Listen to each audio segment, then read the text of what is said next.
আচ্ছা স্যার। শিক্ষকের কক্ষে ছাত্রীর অবস্থানের ভিডিওকে কেন্দ্র করে গত কয়েকদিন ধরে রাজশাহী বিশ্ববিদ্যালয়ে চলছে তোলপাড়। গত 14ই মে রাজশাহী বিশ্ববিদ্যালয়ে কয়েক সেকেন্ডের একটি ভিডিও ভাইরাল হয়। এই ভিডিওর ঘটনায় ফিনান্স বিভাগের শিক্ষক হেদায়েতুল্লাহর কাছে ৫ লাখ টাকা চাঁদা দাবি করেন বৈষম্য বিরোধী আন্দোলনের সমন্বয়ক ও সাংবাদিক সহ 4 ছাত্র।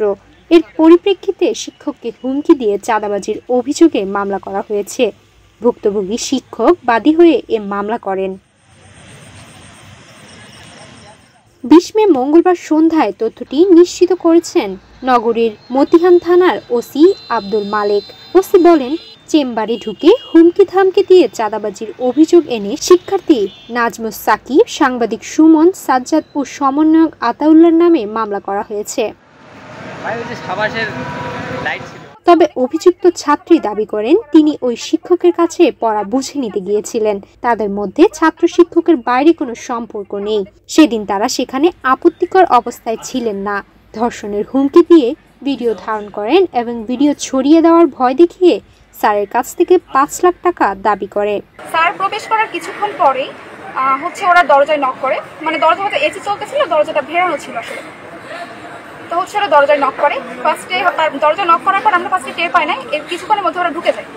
ফার্স্টে দুজন ঢুকে, তারপর মানে বাজে কথাবার্তা বলে যে এখানে কি খুলে বসছেন, মানে বিশ্রী ভাষায় কথাটা বলে। তো তারপরে আর দুজন ঢোকে এবং সেখানে আমার গায়ে হাত দেওয়া হয়। গায়ে ওড়নায় হাত দেওয়ার পর আমার ওড়না পড়ে যায়, জর্জেট ওড়না ছিল, আমি তখনও দাঁড়ায় ছিলাম। তারপরে স্যারের সঙ্গে তখন হাতাহাতি হয়। হাতাহাতি হওয়ার পর তারপরে বলছে যে একজন বলছে ওখানে সাকিব ছিল, সে বলছে যে ওদেরকে ভিডিও করতে।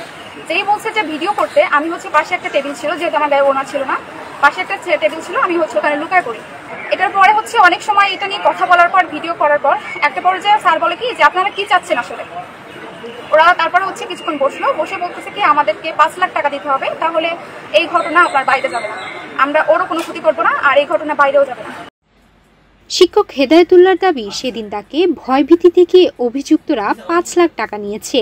ছাত্রীর ক্ষতি করার হুমকি দিলে টাকা দিতে বাধ্য হন বলে জানান তিনি। ১১ই মে আমার বিশ্ববিদ্যালয়ে আমার কক্ষে, আমার চেম্বার নম্বর ৩০৭, সেখানে যে অনভিপ্রেত এবং অপ্রীতিকর যে ঘটনা ঘটে, আমার একজন স্টুডেন্ট, আমার একজন শিক্ষার্থী, সে ৫:৩০টার দিকে আমার এখানে আসে একটা পড়া বুঝে নেওয়ার জন্য। সে আমার ৫ই মে আমাকে রিকোয়েস্ট করেছিল। তো আসার পর ৬:৪০-এর দিকে হঠাৎ করে বেশ কিছু 4 জন ছেলেপেলে আসে এবং 4 জন এসেই কোনো কিছু না পড়েই ভিতরে ঢুকে মেয়েটাকে আমাদেরকে ভয়ভীতি দেখানো শুরু করে, অশ্রাব্য ভাষায় গালিগালাজ শুরু করে এবং মেয়েটাকে ফিজিক্যালি হ্যারাস করার চেষ্টা করে। তখন এবং তারা আমাকে বলে যে এখানে আপত্তিকর ঘটনা ঘটছে। তারা তখন তাকে দাঁড় করিয়ে তারা ভিডিও করে এবং বলে যে এটা এইভাবে এমনভাবে আমরা সোশ্যাল মিডিয়াতে ছাড়বো যে আপনার ক্যারিয়ার ধ্বংস হয়ে যাবে, এই মেয়েটা ভবিষ্যতে আর কোথাও মুখ দেখাতে পারবে না। আমি বললাম কেন, এখানে কি পেয়েছেন আপনারা? তারপরে তখন এর মধ্যে নাজমুস সাকিব আমাকে বলে, স্যার এটাকে আমরা প্রকাশ করব না।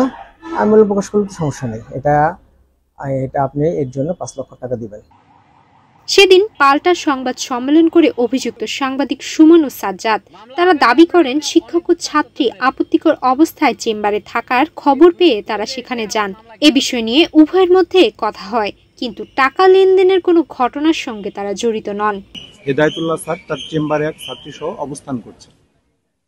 খবর পাওয়ার পর আমরা কয়েকজন শিক্ষার্থী প্রক্টর স্যারের অনুমতি ক্রমে হেদায়েতুল্লাহ স্যারের চেম্বারের সামনে যাই। সেখানে গিয়ে দেখি রুমের লাইট বন্ধ। আমরা নক করলে স্যার নিজে দরজা খুলে দেন। তখন আমরা রুমে প্রবেশ করি এবং স্যারের সঙ্গে কথা বলার এক পর্যায়ে টেবিলের নিচে ওই নারী শিক্ষার্থীকে লুকিয়ে থাকতে দেখি। পরে স্যার নিজেই ওই ছাত্রীকে টেবিলের নিচ থেকে বের করে আনেন। এ সময় ওই ছাত্রী অনুরোধ করে বলেন যেন ভিডিও বা সংবাদ প্রকাশ না করা হয়, অন্যথায় তিনি আত্মহত্যার মতো চরম সিদ্ধান্ত নেবেন বলে আমাদের হুমকি দেন। না, ওইখানে কোনো টাকা পয়সার লেনদেনের বিষয় ছিল না। হ্যাঁ, তাদের বিষয়টি, তারা যে টাকার বিষয়টি তুলে এনেছে, এটা সম্পূর্ণভাবে মিথ্যা। এ ব্যাপারে জানতে চাইলে অভিযুক্ত নাজমুস সাকিব ও আতাউল্লাহর সঙ্গে যোগাযোগ করা সম্ভব হয়নি। সুমাইয়া মিতু, বাংলাদেশ প্রতিদিন।